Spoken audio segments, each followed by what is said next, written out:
नमस्कार। कक्षा नवम में पाठ 11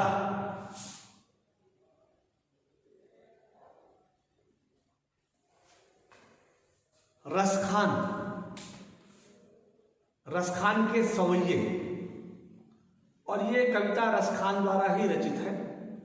इसे हम पढ़ेंगे, लेकिन उससे पहले महाकवि रसखान जी का परिचय, सामान्य का परिचय हम पढ़ेंगे। उसके बाद कविता का एक छंद मैं आपको उसका अर्थ बताऊंगा। तो महाकवि रसखान जी भक्ति काल के कवि थे। उनका जन्म 1548 ईस्वी में हुआ। बचपन का नाम जो उनका मूल नाम था सैयद इब्राहिम। इन्होंने गोस्वामी विठल दास जी से दीक्षा ली थी। 1628 ईस्वी में इनकी मृत्यु हो गई। रसखान जी की सभी रचनाएं रसखान रचनावली में संकलित हैं, जिसमें सुजान, रसखान, प्रेम वाटिका इनकी प्रमुख रचनाएं हैं। साहित्य की विशेषताएं देखिए, रसखान जी मूलतः मुसलमान थे, लेकिन श्री कृष्ण की भक्ति में इस तरह से लीन थे कि उन्हें श्री कृष्ण के अलावा कुछ दिखता ही नहीं था। तो इनके साहित्य में श्री कृष्ण जी के जन्मभूमि के प्रति, उनके रूप सौंदर्य के प्रति, राधा और कृष्ण की भक्ति, उनकी प्रेम लीलाओं की तमाम कविताएं इस संदर्भ में मिलती हैं। शैली का जो शब्द चयन है, इसमें ब्रज भाषा के शब्द व्यंजक शैली में इसका प्रयोग किया है इन्होंने। संस्कृत निष्ठ शब्दों का भी प्रयोग है, देहाती शब्दों का भी प्रयोग है, और गेयता है इनकी कविताओं में। कविताएं छंदबद्ध हैं और गेयता है कविताओं में। ये इनकी सवैया है। इस सवैया का अभी मैं पहले आदर्श वाचन करूंगा। आप इसको जब वीडियो आप खोलेंगे तो अनुकरण वाचन कीजिएगा और गाने का प्रयास कीजिएगा। धीरे धीरे एक एक सवैया आपको याद होगी, सारी सवैया याद हो जाएगी। आपके व्यक्तित्व में आशातीत परिवर्तन होगा। तो पहला छंद देखिए। मानुष हो तो वही रस खानी, बसो ब्रज गोकुल गाँव के ग्वारन। और जो पशु हो तो कहाँ बस मेरो, चरो नित नंद की धेनु मझारन। पाहन हो तो वही गिरी को जो, कियो हरि छत्र पुरंदर धारन। और जो खग हो तो बसेरो करो मिली, कालिंदी कुल कदम्ब की डारन। तो इसका जो मुख्य भाव है, इस कविता का मुख्य भाव, रसखान जी ये चाहते हैं कि उनका अगला जन्म कहीं यदि हो तो वह कहां पर हो?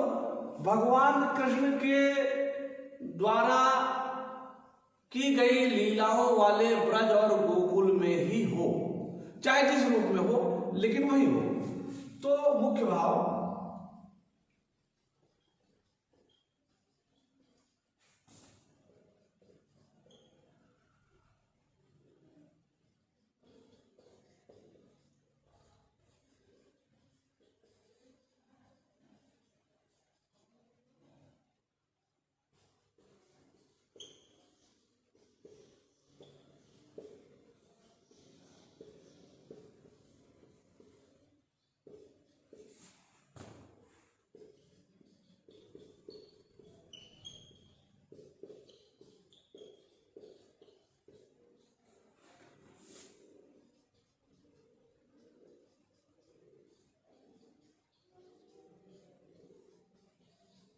चाहे जिस रूप में हो,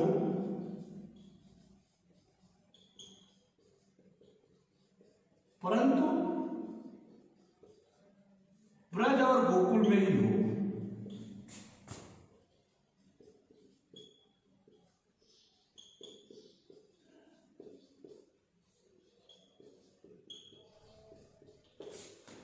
तो ये कविता का मुख्य भाव है। रसखान जी कहते हैं कि मानुष हो तो वही रस खानी, बसो ब्रज गोकुल गाँव के ग्वारन। और जो पशु हो तो कहाँ बस मेरो, चरो नित नंद की धेनु मझारन। पाहन हो तो वही गिरी को जो, कियो हरि छत्र पुरंदर धारन। और जो खग हो तो बसेरो करो मिली, कालिंदी कूल कदम्ब किरारन। कहते हैं हे प्रभु, यदि मेरा अगला जन्म होता है, मेरा पुनर्जन्म होता है, तो यदि मनुष्य के रूप में होता है तो मानुष हो तो वही रस खानी, वहीं पर हो। कहा बसो, बसु में, कहा ब्रज में। तो बसो और ब्रज में ब वर्ण की आवृत्ति होने के नाते अनुप्रास अलंकार है। तो कहते हैं ब वर्ण की आवृत्ति 2 बार हुई, इसलिए अनुप्रास अलंकार है। कहते हैं हे प्रभु,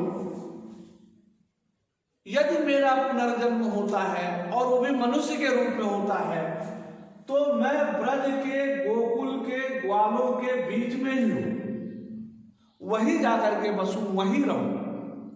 मानुष हो तो वही रस खानी, बसो ब्रज गोकुल गाँव के ग्वारन। हे प्रभु, यदि मेरा पुनर्जन्म होता है और मनुष्य के रूप में होता है तो ब्रज में हो, और ब्रज क्षेत्र में ही, वहां मैं गांव और गोकुल, वहां गोकुल में, ब्रज में भी गोकुल में हो, और वहां गोकुल के ग्वाल बालों के साथ ही रहूं, बसो रहूं। फिर कहते हैं जो पशु हो तो कहाँ बस मेरो, चरो नित नंद की धेनु मझारन। क्या पता मनुष्य के रूप में जन्म ना हो सकता है पशु के रूप में हो जाए। क्यों? कहाँ बस मेरो, क्यों जन्म पर मेरा कोई अपना बस नहीं है, जन्म पर मेरा अपना कोई बस नहीं है, किसी भी योनि में जन्म हो सकता है। तो अगर पशु के रूप में भी जन्म होता है तो कहाँ हो? चरो नित नंद, नित नंद में यहाँ 9 वर्ण की आवृत्ति 2 बार हुई है, तो इसमें भी अनुप्रास है।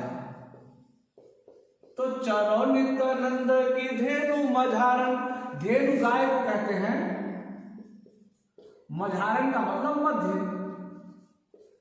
मैं नंद बाबा, नित मतलब सदैव, नंद बाबा के गायों के मध्य रहूं और उन्हीं के साथ हरा भरा चारा चरूं।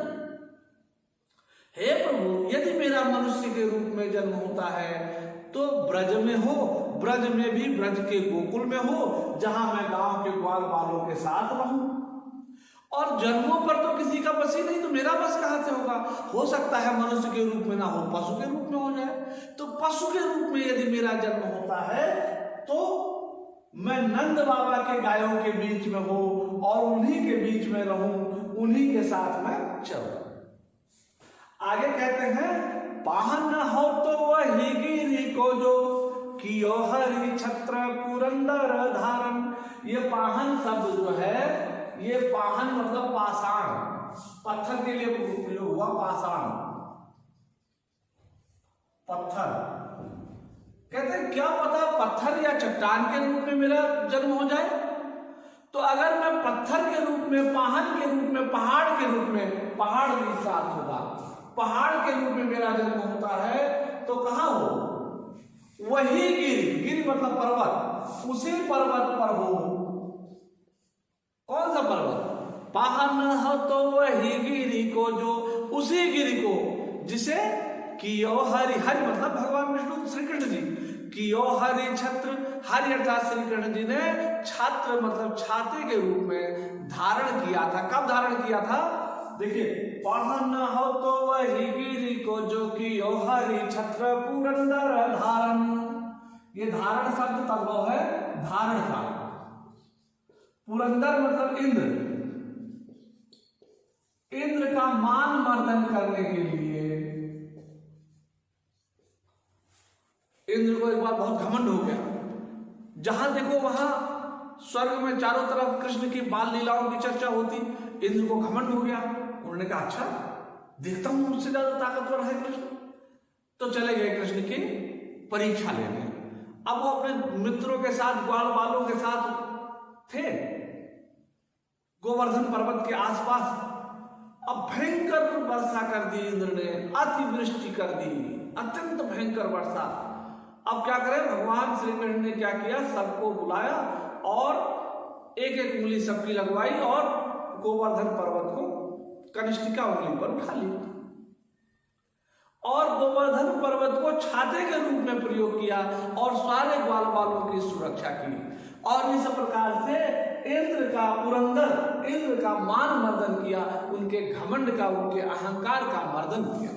तो कहते हैं क्या पता प्रभु मेरा जन्म पहाड़ के रूप में, चट्टान के रूप में हो जाए, और यदि ऐसा होता है तो कहां पर हो और किस जगह पर, उसी पर्वत का हिस्सा बनूं जिसे भगवान श्री कृष्ण ने अपनी कनिष्ठिका उंगली पर छाते के रूप में धारण करके ग्वाल बालों की रक्षा की और इंद्र का मान मर्दन किया था।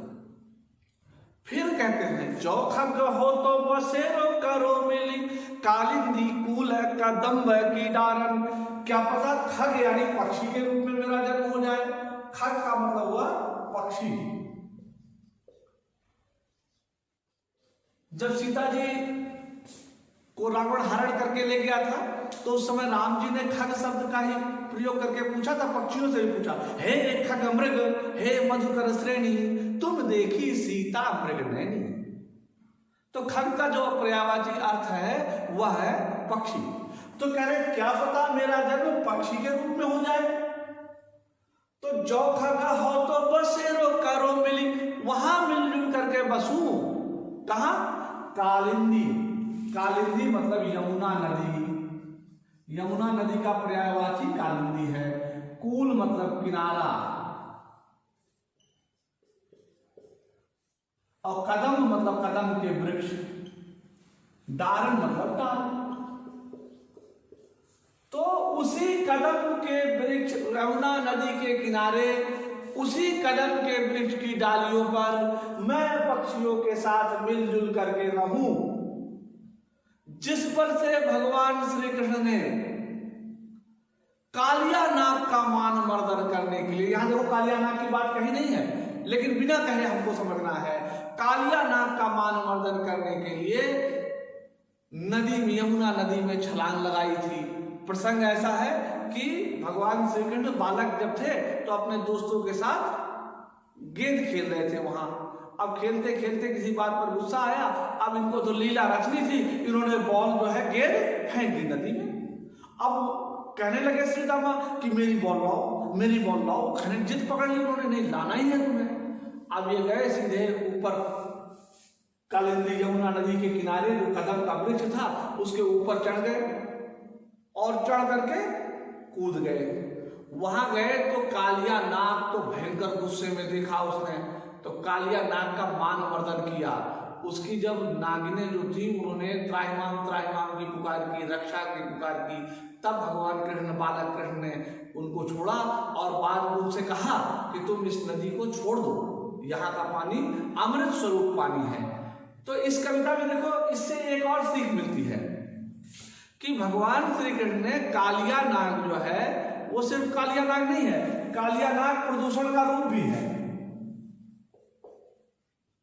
कालिया नाग प्रदूषण का रूप है, प्रदूषण रूपी नाग है।